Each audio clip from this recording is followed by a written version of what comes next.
Jesús. Amén y amén. ¿Cuánto le damos ofrenda de palmas a nuestro Dios, hermanos? Gloria a Dios. Bienvenidos, hermanos y hermanas, a la casa del Señor. ¿Cuántos estamos felices de estar acá?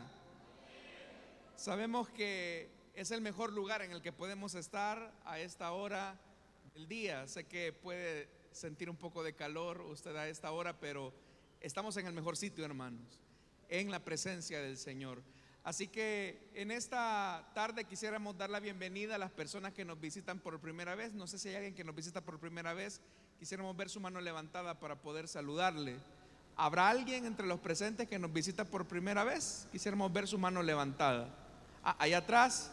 Dios le bendiga, le damos la bienvenida. No sé dónde más. Le damos la bienvenida a nuestros hermanos. Fuerte ese aplauso de bienvenida. Nos alegra mucho tenerle. Gracias por estar acá en este lugar. ¿Y por qué no nos saludamos, hermanos, con ese coro que dice: bienvenido a esta iglesia que te ama? Pongámonos en pie y nos saludamos como lo hacemos acá en la iglesia. Bienvenido a esta iglesia que te ama, a esta iglesia de Cristo Jesús. Si tu corazón es como el mío,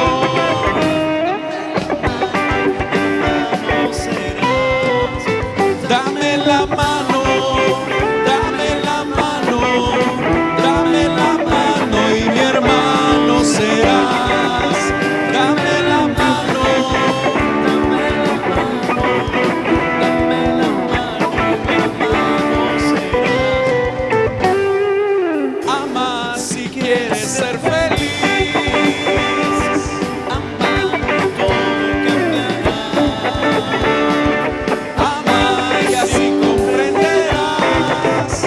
La alegría de amar, Dios te ama,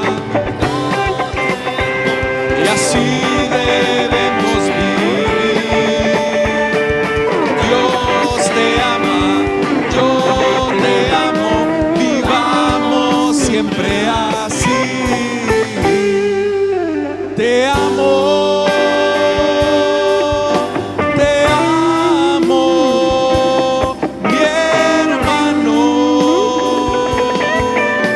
Te amo, yo te amo, mi hermano, porque tienes al Señor.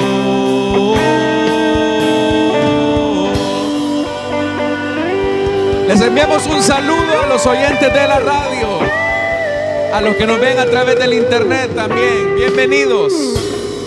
Amén. Vamos a orar al Señor para que Él nos hable, hermanos y hermanas. Oremos para que Dios nos hable. Padre que estás en los cielos, Señor, te damos las gracias porque nos concedes el privilegio de podernos reunir en este lugar. Y queremos pedirte, Señor, que por tu misericordia tú nos puedas hablar. Tú nos puedas hablar, Señor, por medio de tu palabra. Nosotros, Señor, venimos en una actitud de reconocimiento, suplicándote que nos hables, que tu palabra, Señor, nos conforte, nos auxilie y así podamos ser edificados.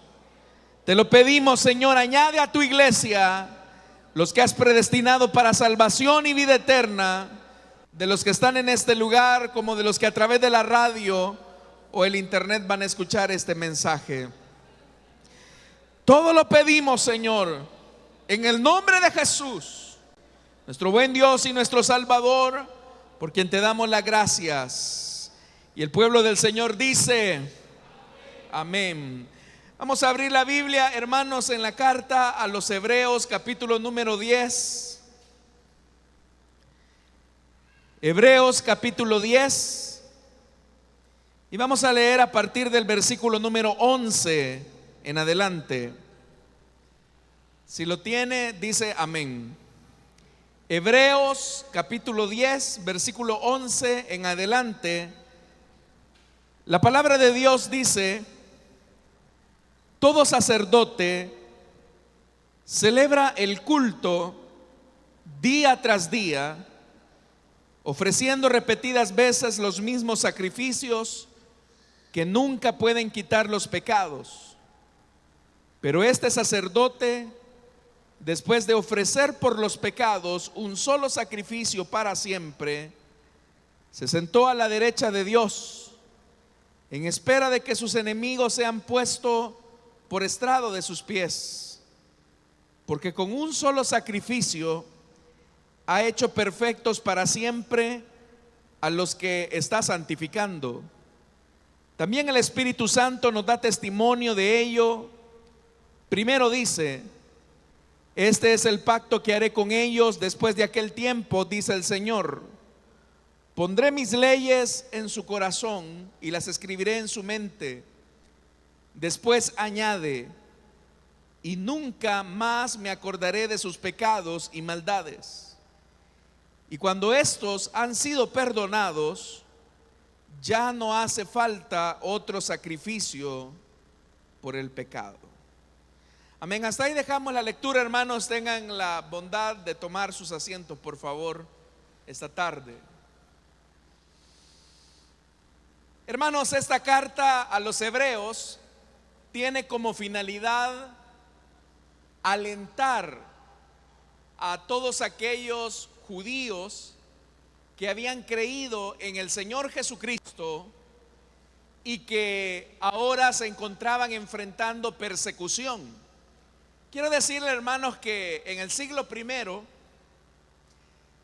en realidad los judíos tenían ciertas garantías o ciertos beneficios del Imperio Romano. Una de esas garantías o de esos beneficios que tenían los judíos en el siglo primero, que es cuando se redacta esta carta, es que se respetaba su culto. Es decir, los romanos, hermanos, tenían una política de respeto sobre las creencias de los pueblos que ellos iban conquistando. A ese respeto es a lo que se le conoce como la Pax Romana, es decir, la política de integración religiosa que Roma tenía en aras de mantener la estabilidad política. Por eso es que, si usted ha leído los evangelios, ya se habrá dado cuenta que, por ejemplo, Roma intervenía en asuntos tributarios. Roma establecía un impuesto por las diferentes cosas o actividades que se realizaban al interior del imperio, que eran el resultado de las actividades comerciales. Roma intervenía en asuntos políticos, y para Roma, Israel era una provincia que estaba sujeta o suscrita al Imperio Romano. Todo eso, hermanos, Roma lo controlaba y utilizaba un sistema de tributos en el que se valía, por ejemplo, de los recaudadores de impuestos como Zaqueo, que básicamente, hermanos, cumplían una tarea de recaudación tributaria. En eso Roma se metía. Roma se metía, como ya le dije, en el control político. Por eso es que encontramos a funcionarios como Poncio Pilato, que tenía, hermanos, una función de gobernanza en la provincia de Israel, porque así lo veían los romanos. No lo veían como un país o una nación, sino como una provincia que estaba suscrita al Imperio Romano. Y todo eso, hermanos, era intolerable para el judío, pero medianamente lo habían soportado por algún tiempo, debido a que había algo que Roma no había tocado, y era el tema religioso. Por eso le decía que si usted ha leído los evangelios, ya se habrá dado cuenta que, por ejemplo, En el templo, quienes administraban los recursos del templo en Jerusalén, los que tenían un sistema económico al interior del templo, eran los sacerdotes, es decir, los saduceos, que en compañía de los fariseos se encargaban de cuidar la identidad religiosa de la nación israelita. En eso Roma no se metía. Sin embargo, lo único que los romanos hacían era vigilar las actividades que se hacían al interior del templo en Jerusalén, a través de una torre que se conoce como la Torre Antonia, donde ellos podían ver lo que los sacerdotes hacían. Pero que los romanos iban a intervenir el templo era algo, hermanos, que ellos no hacían, porque respetaban las creencias religiosas de los pueblos dominados. Es importante hacer notar esto, porque entonces los judíos no tenían ningún problema con Roma en cuanto a sus creencias religiosas. El punto es, hermanos, que cuando algunos judíos se convierten al cristianismo, los cristianos sí eran perseguidos por el imperio. Pero ¿qué era lo que hacía diferente a los judíos de los cristianos? Lo que sucede, hermanos, es que, por ejemplo, los cristianos reconocían el señorío de Cristo o reconocían el señorío de Jesús. Y eso, hermanos, sí ya era una traición en contra del imperio, porque lo que para nosotros es bastante común decir: Jesús es el Señor. ¿Cuántos sabemos que Jesús es el Señor?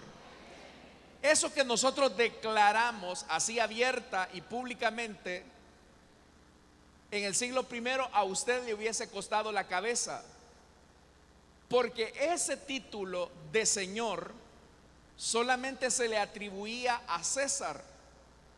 Nosotros también confesamos, y los cristianos del siglo I también confesaban, que Jesús es Rey de Reyes. ¿Cuántos sabemos que Jesús es Rey de Reyes? Es decir, que Él gobierna a todos los reyes de la tierra.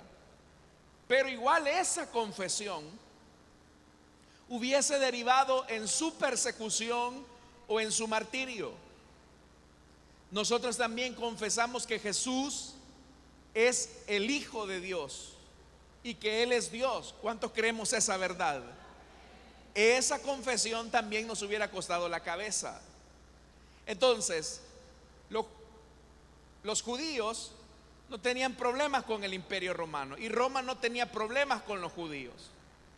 El problema que Roma sí tenía era con los cristianos, porque las declaraciones que los cristianos hacían acerca de Jesús, que Él es Señor, que Él es Rey de Reyes, que Él es Señor de señores, eran consideradas afirmaciones de alta traición y por lo tanto los cristianos sufrían persecución.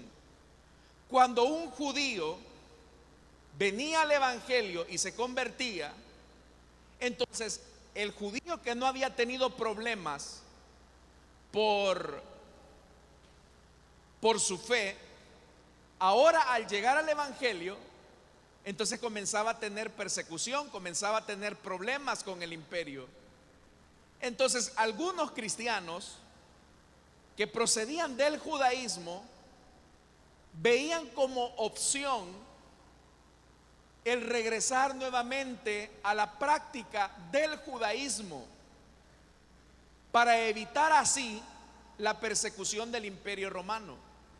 Con ese propósito es que se escribe la carta a los hebreos. Y la carta a los hebreos, hermanos y hermanas, es como la expresión y la preocupación de querer prevenir a los cristianos judíos para que no regresen a las prácticas del judaísmo, porque tienen problemas de persecución. Pero una de las cosas que se plantean en esta carta a los hebreos es que algunos judíos que estaban regresando a la práctica del judaísmo, judíos que se habían convertido al evangelio, pero que querían regresar a la práctica del judaísmo, es que ellos veían entre comillas, los beneficios de la ley de Moisés, los beneficios de guardar los preceptos de la ley. Y con esa intención el escritor a los Hebreos va a demostrar que toda la ley de Moisés, todos los preceptos que se estipulaban en el Antiguo Testamento, solamente eran una sombra de bienes verdaderos que se iban a hacer evidentes con la llegada del Señor Jesús. ¿Están hasta acá, hermanos y hermanas? Espero que no se pierda, porque esto es importante que usted lo sepa. Siendo así las cosas, el escritor a los Hebreos entonces va a tomar ejemplos de la ley para ver cómo esos hermanos y hermanas eran simplemente una ilustración de un bien mayor con la llegada de Jesús.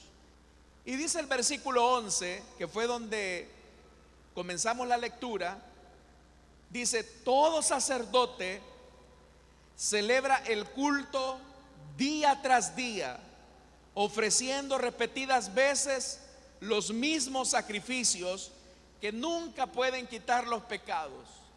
Lo primero que nosotros vamos a encontrar en este versículo 11 es un contraste entre la ley de Moisés y el sacrificio perfecto de Cristo. Y esto es importante hacerlo notar, porque algunos judíos que se habían convertido al evangelio y que estaban retornando al judaísmo con el fin de evitar la persecución, lo estaban haciendo motivados porque consideraban que el judaísmo representaba en verdad una auténtica fe. Pero el escritor a los Hebreos va a decir que en realidad todas aquellas cosas que se hacían en la ley de Moisés solamente eran una sombra de la realidad perfecta que se hizo visible con el sacrificio de Cristo.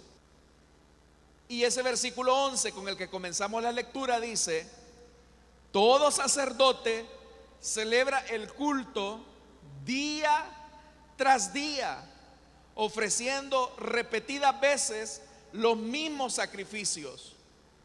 Lo primero que encontramos ahí, hermanos y hermanas, es que los sacrificios se hacían todos los días. Sacrificios, ofrendas, holocaustos por el pecado son la totalidad del sistema sacrificial llevado a cabo por el sumo sacerdote y los sacerdotes mismos. Pero esos sacrificios, hermanos, se realizaban al menos en dos momentos en el día. El primer sacrificio era en la mañana y en la tarde era el siguiente. Pero era un sacrificio que se repetía todos los días. Todos los días el sumo sacerdote y los sacerdotes ofrecían sacrificios. Pero esa repetición de sacrificios, lo que describen es que esos sacrificios no podían quitar la culpa del pecado. Detrás de todos esos sacrificios, hermanos, literalmente corrían ríos de sangre animal todos los días. Sacerdote tras sacerdote tenían que hacer estos sacrificios, ofrendas y holocaustos. Entonces, hermano, eso era todos los días, como lo dice el versículo 11. Todo sacerdote celebra el culto día tras día. Y todo era lo mismo: sacrificar y sacrificar animales. Pero solo el hecho que se sacrificara animales todos los días era un recordatorio de la culpa del pecado. Y que se hiciera todos los días también era un recordatorio que esos sacrificios también eran inútiles e insuficientes, porque el sumo sacerdote y los sacerdotes tenían que hacerlo día tras día. Es decir, su tarea nunca terminaba. Pero lo que era peor es que, a pesar que el propósito de esos sacrificios era quitar el pecado del hombre, dice el versículo 11, esos sacrificios, dice en la parte final, nunca pueden quitar los pecados. Entonces, ¿qué sentido tenía? ¿Qué sentido tenía estar sacrificando animales si el propósito por el cual se ofrecían no lograba la misión, no lograba el objetivo? Los judíos, hermanos y hermanas, se presentaban con ofrendas, con la esperanza de que sus pecados fueran perdonados. Pero hoy el escritor a los hebreos dice que esas ofrendas que los sacerdotes ofrecían día tras día, no podían quitar los pecados del hombre. Todas las formas religiosas que existen en el mundo también tratan la manera, hermanos, de aliviar un poco la culpa de los hombres. Pero en ese intento de querer aliviar la culpa de los hombres, aquellos que ofrecen algún tipo de sacrificio se dan cuenta que es un sinsentido, porque eso jamás va a lograr quitar los pecados. Y eso hace que la religión, hermanos, tenga sistemas, tradiciones y prácticas que se deben de cumplir día tras día. Pero hay otro elemento más que se menciona en ese versículo 11. Hay una traducción de la Biblia que dice que todo sacerdote, este versículo 11, dice: ciertamente todo sacerdote está de pie día tras día. La Nueva Biblia de las Américas lo traduce así: el sacerdote está de pie día tras día. Es decir, que los sacerdotes, hermanos y hermanas, están en el santuario o estaban en el santuario ofreciendo sacrificios de pie día tras día. Quiero que usted note algo. En la descripción que se hace en el Antiguo Testamento de los muebles que se encontraban ahí, uno encontraba, por ejemplo, la mesa de los panes de la proposición. Uno encuentra también ahí, hermanos, la menorá o el candelabro de oro. Encontraba el altar del incienso. En el lugar santísimo estaba el arca del pacto. Pero en ese recinto religioso no se encontraba una silla para sentarse. Y por eso es que esta traducción, la Biblia de las Américas, dice: ciertamente todo sacerdote está de pie día tras día.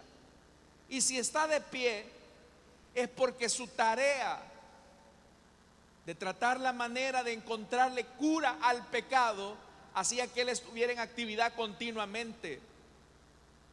Otro elemento, hermanos, que nosotros encontramos es que esos sacrificios, como ya lo dije, eran una y otra vez. Pero esos sacrificios no podían quitar el pecado del hombre. Acá es donde el escritor a los hebreos entonces va a hacer un contraste, porque dice en el versículo 12: pero este sacerdote. Y cuando se refiere acá a este sacerdote, se está refiriendo a Jesucristo. Dice el versículo 12: pero este sacerdote, después de ofrecer por los pecados, ¿cuántos sacrificios, hermanos? Uno, un solo sacrificio. ¿Y por cuánto tiempo, hermanos? ¿Por 1 año? ¿Por 2 años? ¿Por 100 años? ¿Por 1000 años? ¿Por cuánto cubrió este sacrificio? Para siempre, dice, correcto. Un solo sacrificio por un solo sacerdote para siempre, hermanos y hermanas, logró un objetivo. Entonces quiero que usted note el contraste que Hebreos está haciendo.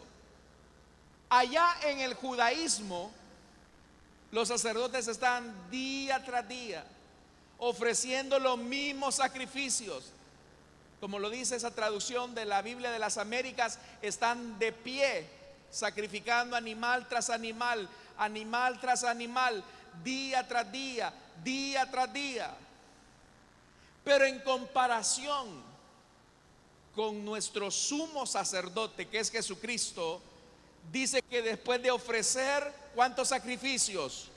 Un solo sacrificio, para siempre. Vea lo que dice: se sentó. ¿A dónde se sentó, hermanos? A la diestra de la majestad de Dios, a la derecha de Dios, en espera que sus enemigos sean puestos por estrado de sus pies. Entonces vea este contraste. El primer contraste es: ahí los sacerdotes están de pie ofreciendo sacrificio tras sacrificio, sacrificio tras sacrificio. Pero en contraste con Jesús, que es nuestro sumo sacerdote, Él ofreció un solo sacrificio. Y al haber ofrecido un solo sacrificio, Él se sentó a la derecha de Dios. Pero ¿eso qué significa para nosotros, hermanos y hermanas? Eso ya nos dice algo: que el sacrificio de nuestro sumo sacerdote Jesucristo es perfecto y suficiente.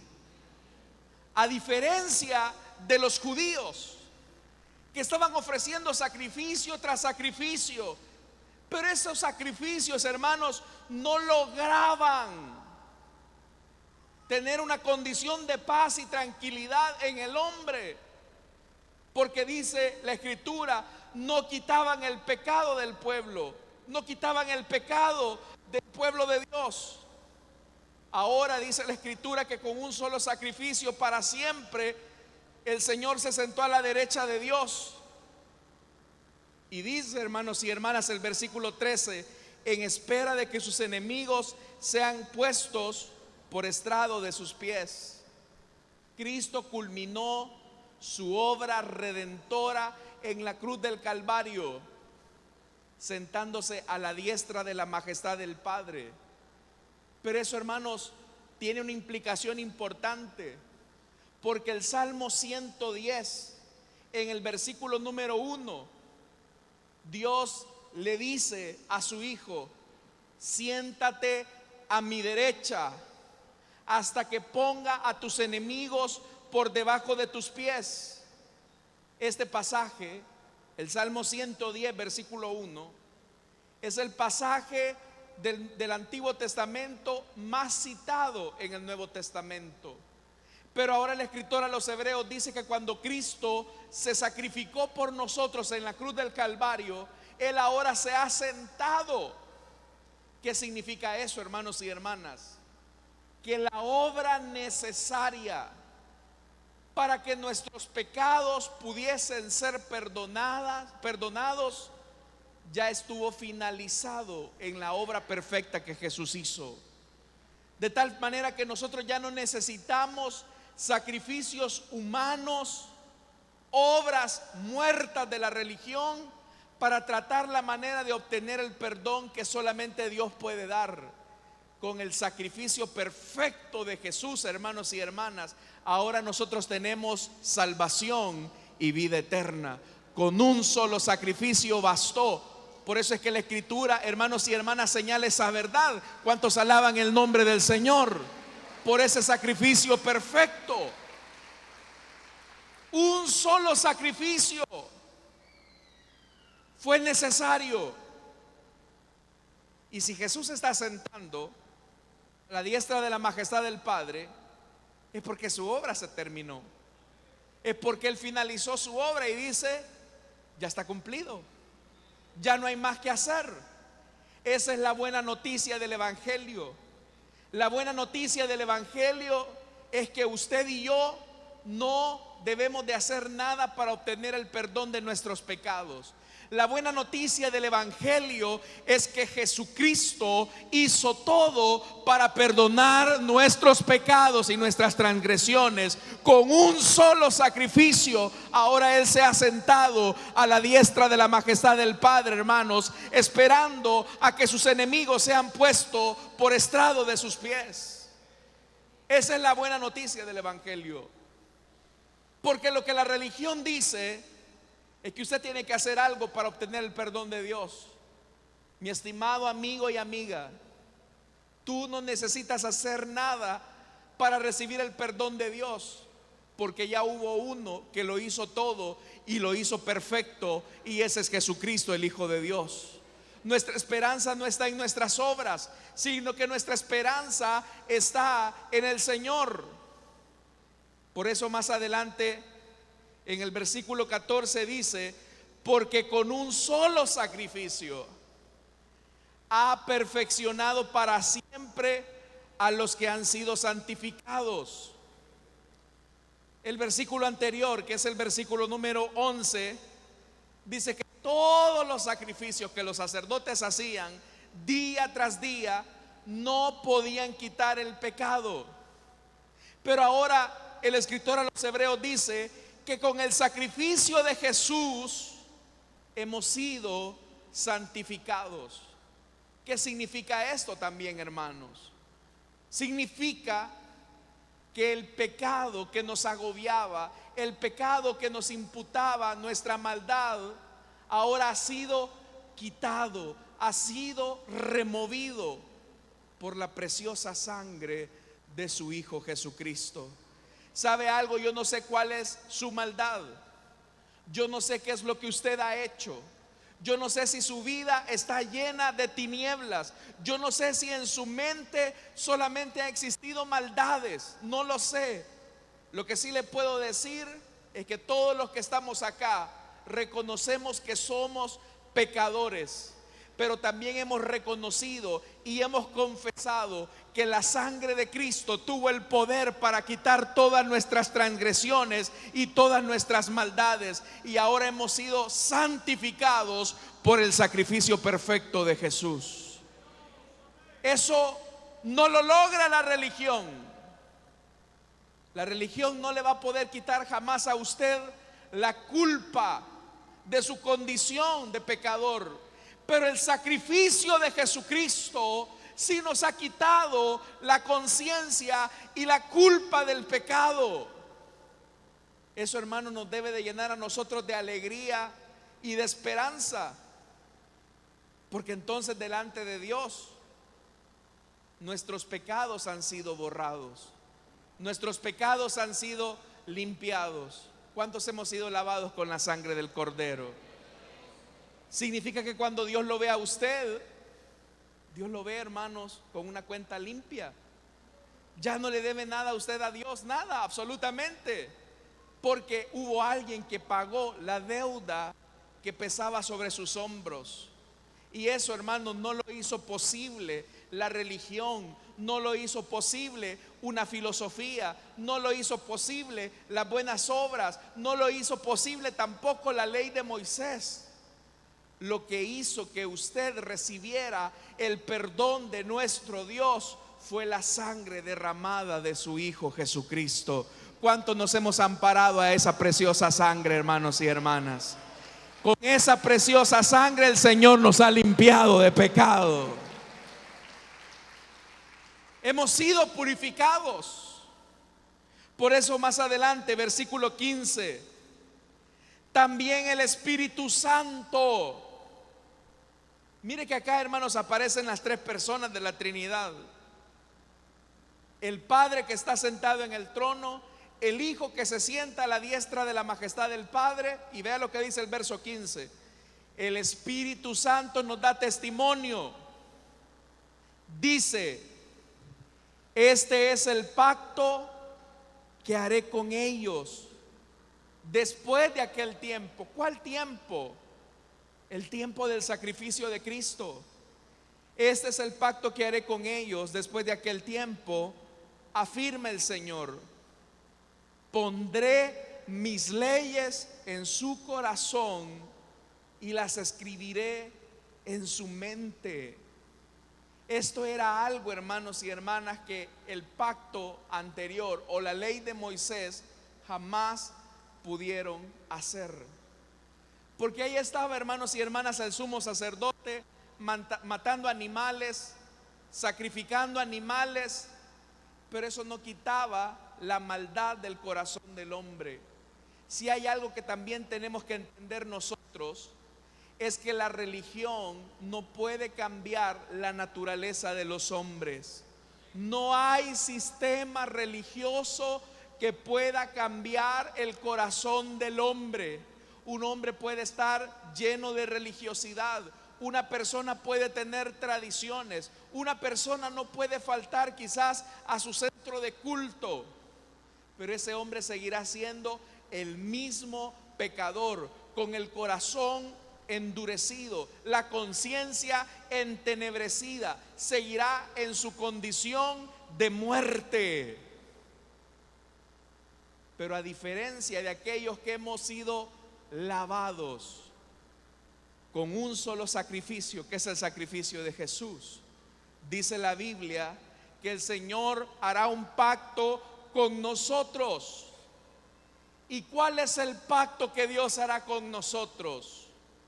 Que dice que Él va a poner las leyes, sus leyes, en nuestro corazón y en nuestra mente. En la religión, usted necesita una normativa que le diga: se puede hacer esto, no se puede hacer lo otro, haga esto, haga aquello, no haga aquí, no haga allá. Eso hace la religión. Pero aquellos que hemos sido lavados con la sangre del Cordero de Dios, tenemos un nuevo pacto en nuestro corazón y en nuestra mente. Y ese pacto en nuestro corazón y en nuestra mente es gracias a que el Espíritu Santo ahora mora dentro de nosotros. El Espíritu Santo, hermanos y hermanas, nos dice qué es lo que agrada a Dios y qué no es lo que agrada al Señor. ¿O tiene usted algún vigilante que anda detrás de usted para ver si hace algo bueno o hace algo malo? No, hermano.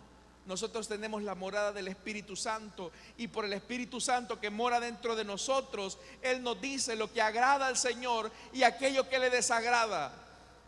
Pero dígame usted, ¿qué religión en el mundo es capaz de hacer eso?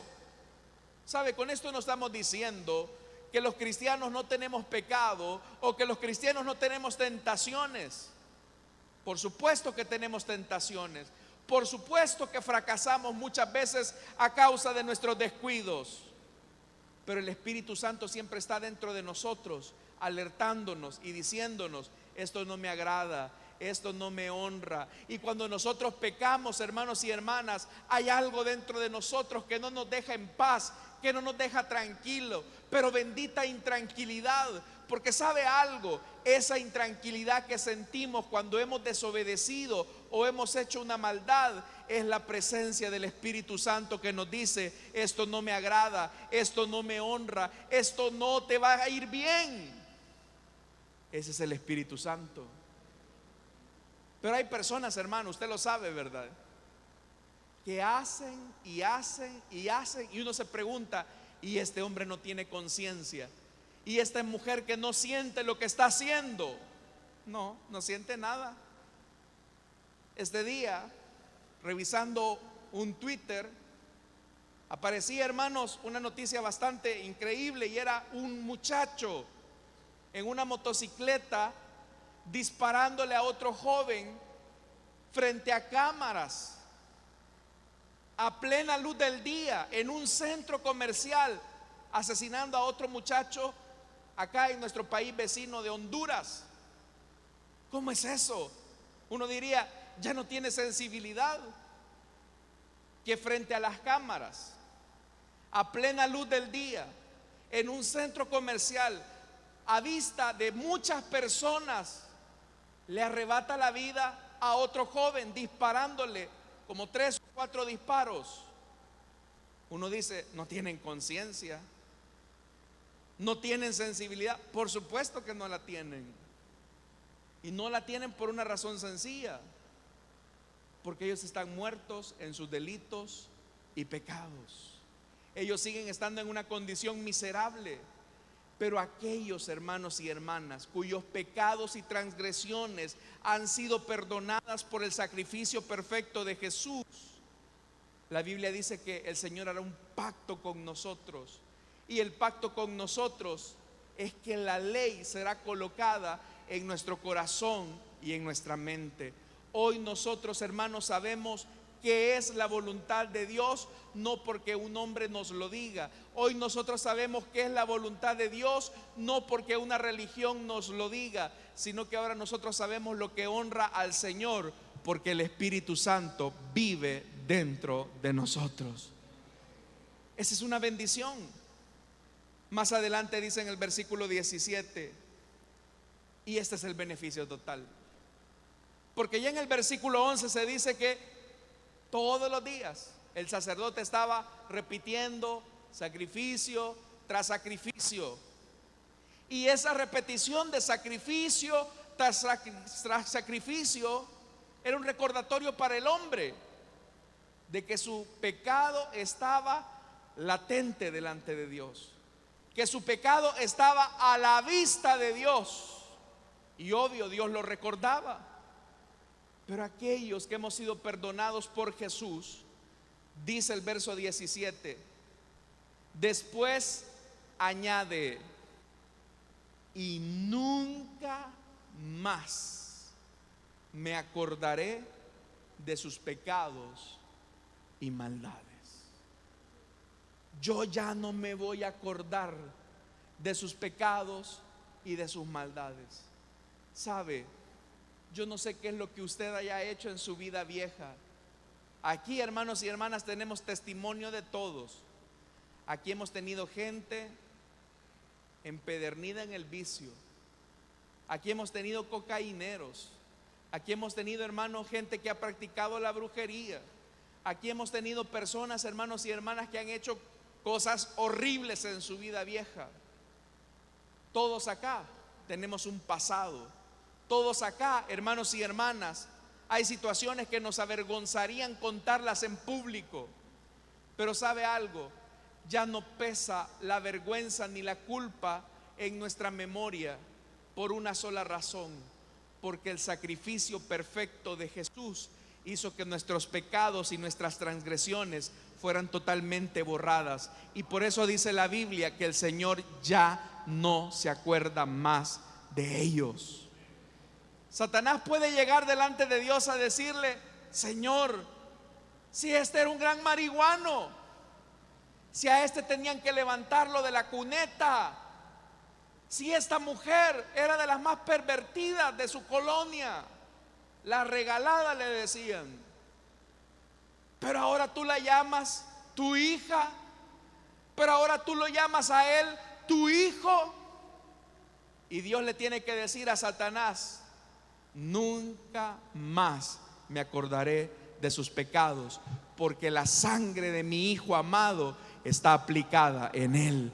Así que, hermanos y hermanas, si usted hizo algo en el pasado, la sangre de Cristo borró todas nuestras maldades y nuestras transgresiones. Ese es el beneficio del sacrificio de Cristo. Yo no sé cuántos alaban el nombre del Señor por eso, hermanos, porque Dios ha borrado todos nuestros pecados. Él ha borrado todos nuestros pecados y ya no se acuerda más.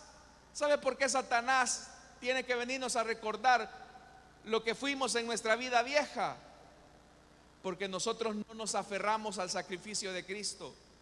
Y hoy, hermanos, eso es lo que quiero que ustedes entiendan, que tenemos esperanza cuando nos aferramos a Jesucristo, cuando permitimos que su sangre bendita nos limpie de toda maldad. Yo sé que esta tarde hay muchas personas que se sienten avergonzadas y dicen: Dios no querrá nada conmigo, yo soy la peor persona que puede existir en este lugar. Es más, yo no sé ni por qué estoy acá.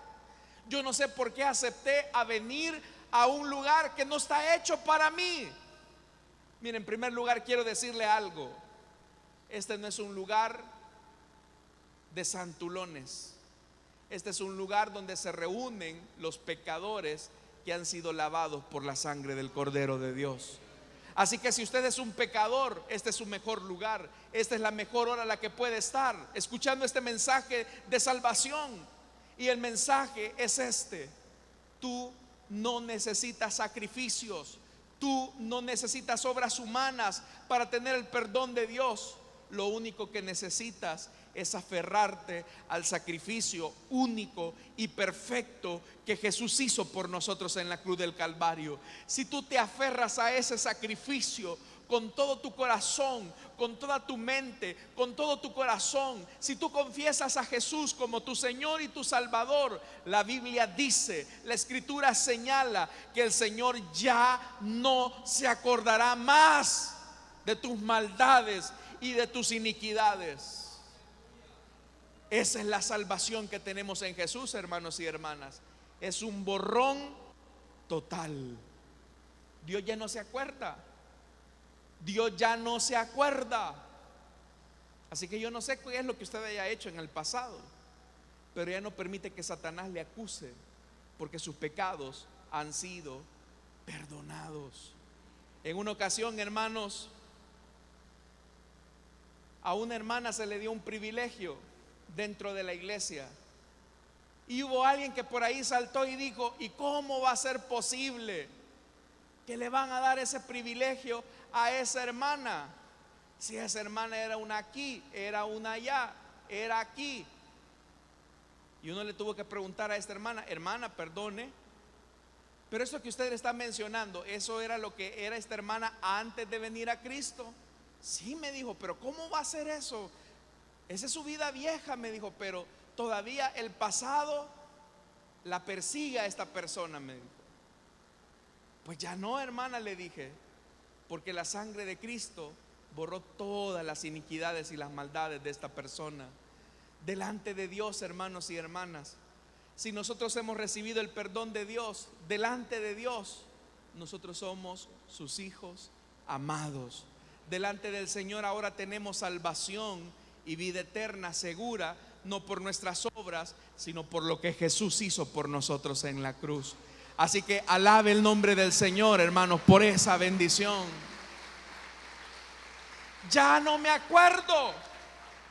Por eso más adelante dirá el escritor: acerquémonos confiadamente. Porque hay personas que les da miedo acercarse a Dios y dicen: no, es que el Señor se va a acordar de lo que yo hice. Si tú ya confesaste tu pecado, si tú ya recibiste el perdón de Dios, el Señor dice: no me acordaré más de tus pecados. Ya no me acuerdo. Dios ya no se acuerda, hermanos. Dios ya no se acuerda. De lo que sí se acuerda el Señor de nosotros es que la sangre de su Hijo está aplicada en nosotros. Por eso podemos confiar en Él. Esa es la garantía que nosotros tenemos. Entonces, hermano, termino con lo que dice el versículo 18. Y cuando estos han sido perdonados, es decir, los pecados, ya no hace falta otro sacrificio por el pecado. Si ya fue perdonado su pecado, ¿qué necesita usted hacer? Nada. Solo descansar en Jesús, descansar en el Hijo de Dios. Tal vez usted recordará, hermanos, cuando aquel hombre estaba al lado de Jesús, y la Biblia señala que aquellos hombres insultaban al Señor, pero hubo uno de ellos que reflexionó y dijo: bueno, yo estoy acá porque me lo merezco, pero este hombre, ¿qué mal ha hecho? Y recapacitó, y la luz de la verdad reveló su vida y le hizo entender que el que estaba clavado a su lado no era cualquier hombre, sino que era el Hijo de Dios. Y por eso es que en una actitud de fe le dijo: Señor, acuérdate de mí cuando vengas en tu reino. Porque tú no eres cualquier hombre, eres el Hijo de Dios, eres el Rey de los reyes, el Señor de los señores. Detrás de esas palabras hubo esa confesión: acuérdate de mí cuando vengas en tu reino. Yo no seré digno de estar en tu reino, pero con que te recuerdes de mí será suficiente. Y Jesús le dijo: mira, si quieres que me acuerde de ti, vas a tener que seguir este curso en la religión. Vas a tener que guardar estas obras en una filosofía humana. Vas a tener que hacer esto y lo otro. No, hermanos, ¿qué tiempo le iba a quedar a ese hombre de hacer obras humanas. Jesús lo dijo: de cierto te digo que hoy estarás conmigo en el paraíso. ¿Y qué hizo ese hombre, hermanos y hermanas? Oiga, ¿qué hizo ese hombre para tener esa promesa gloriosa? Nada. Solamente aferrarse a Jesucristo, el Hijo de Dios. Y eso es lo que hemos hecho nosotros: aferrarnos a Jesús inmolado en la cruz y decir: Señor, yo soy una piltrafa humana, soy un pecador, soy una persona que no merece recibir nada de ti, pero solamente me aferro a tu misericordia, solamente me aferro a tu sacrificio. Y como dice ese canto, hermanos, usted lo conoce: una mirada de fe, una mirada, Señor, es la que puede salvar al pecador. Solo basta ver a Jesús y decir: Él murió por mí, Él pagó mis pecados, y sé que mi maldad es grande, y sé que lo que he hecho es grande y merece la muerte, pero Él tomó mi lugar al morir por mí en la cruz. ¿Cuántos hemos creído en esa verdad, hermanos? Jesús murió por nosotros en la cruz del Calvario, y ahora tenemos promesas de salvación y de vida eterna. El que tenga oídos para oír, que oiga lo que el Señor nos ha dicho esta tarde, hermanos y hermanas. Bendita gracia y bendita misericordia. Vamos a cerrar nuestros ojos. Con un solo sacrificio, Él se sentó a la diestra de la majestad del Padre. Con un solo sacrificio, Él resolvió el problema del pecado.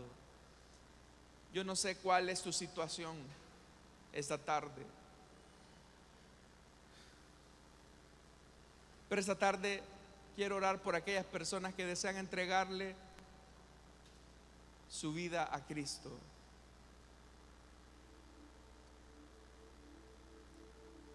Esta noche, esta tarde más bien, hemos anunciado que solo en Jesús hay salvación, que solo Jesús perdona los pecados, que solo por Jesús Dios no se acuerda más de nuestras maldades. Si esta tarde hubiese alguna persona que quiera recibir a Cristo en su corazón, le invito para que se ponga de pie o levante sus manos, y ahí habrá un hermano, una hermana que va a orar por usted. ¿Qué necesito para recibir el perdón de mis pecados? Solo cree en Jesús. Y por eso te estamos invitando a que hagas esta oración y tú le entregues a Jesús tu vida esta tarde. Jesús te puede perdonar. Así que si esta tarde hubiese algún amigo, alguna amiga que desea entregarle su vida a Cristo, le invito para que en el lugar donde está se ponga en pie. Vamos a orar por usted.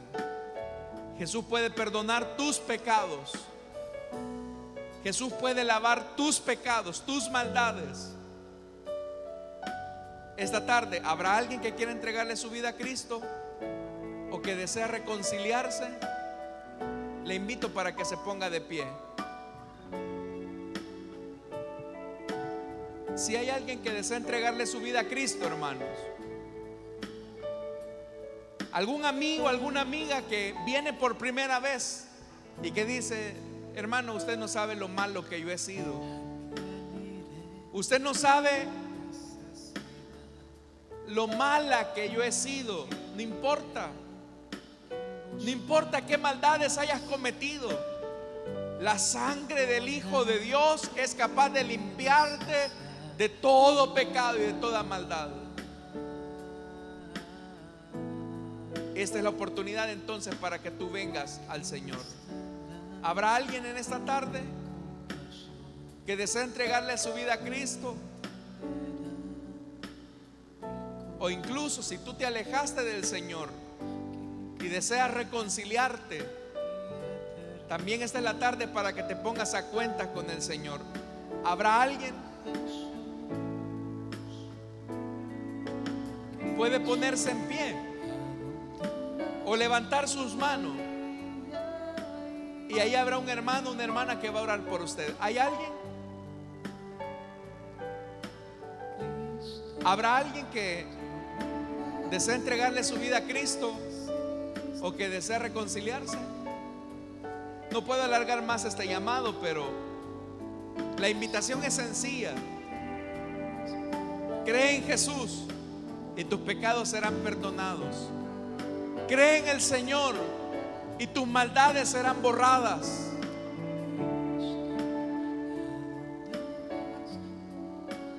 ¿Habrá alguien?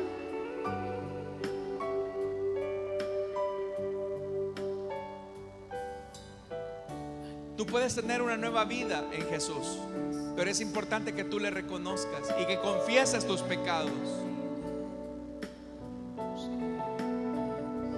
Ya no se necesita hacer más, solo se necesita confiar en Jesús, el Hijo de Dios. ¿Habrá alguien? Vamos a orar entonces, hermanos.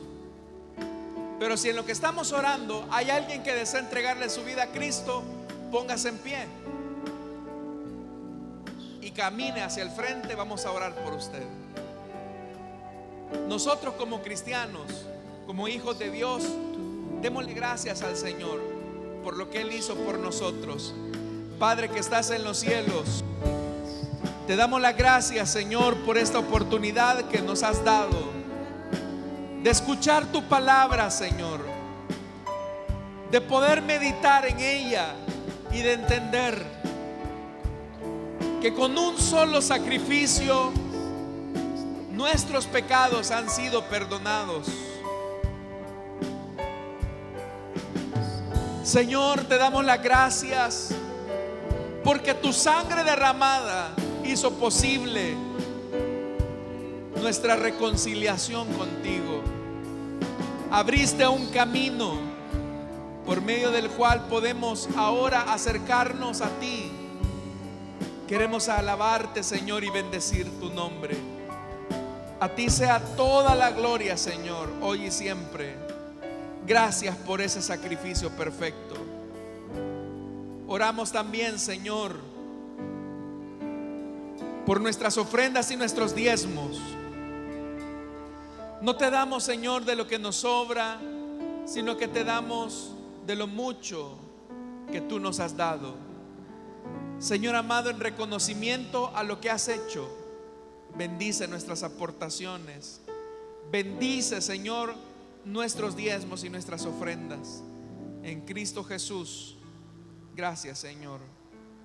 Amén y amén.